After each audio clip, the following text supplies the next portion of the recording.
Uh, One of the downsides of going near the last of a program is that anything you wanted to say has already been said by almost everybody. One of the upsides of representing a civil rights organization is that you can truly speak your mind. And I think that's what I'm going to do for the next 3 minutes. Let's just look at what is at stake here. You know, we have already done a complete 360-degree encapsulation of what's going on in India. But what is at stake? India's UPR, the Universal Periodic Review, is next month. And what is at stake here? Well, India is the world's largest democracy. And we call it the world's largest democracy because it has the world's second largest population after China. And China, as we all very well know, is not a democracy.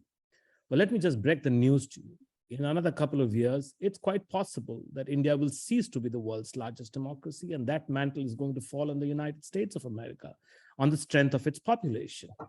Or what's happening here is that India is about to lose its democracy. And I'm saying this with complete recognition of what this means.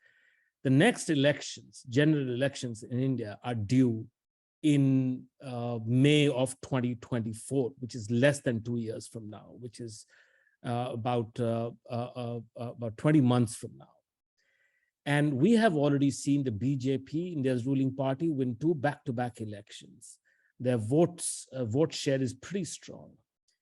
So now what's happening is that the Western countries, who are really the most powerful in terms of running the process at the United Nations Human Rights Council, they are beginning to increasingly ignore what's going on in India because for a whole variety of reasons, from defense ties to business ties and all of that stuff.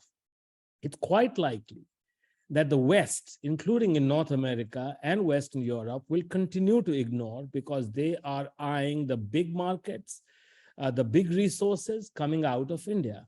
And that's going to be disastrous, absolutely disastrous, not just for India. It's going to be disastrous for the rest of the world and especially for the Western countries.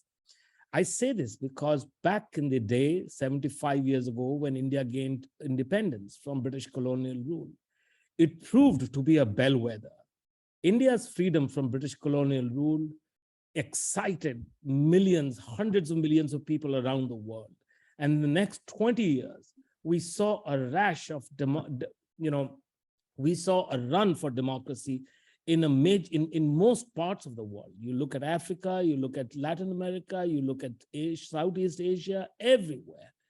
And now that we are literally facing a collapse of democracy in India, I fear that there will be a run for a collapse of democracy in the rest of the world.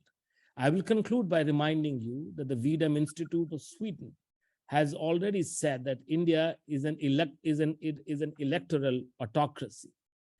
The Freedom House, which is one of the very respected research organizations in the United States, has for the last 2 years downgraded India's democracy from being free to partly free. It is about minority rights, but it is about a lot more than just minority rights.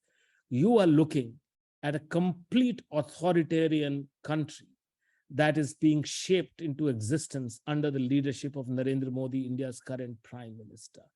It is absolutely of great significance to all the Western countries. If you do not stop India right now, India will destroy peace and democracy in the rest of the world. Thank you so much.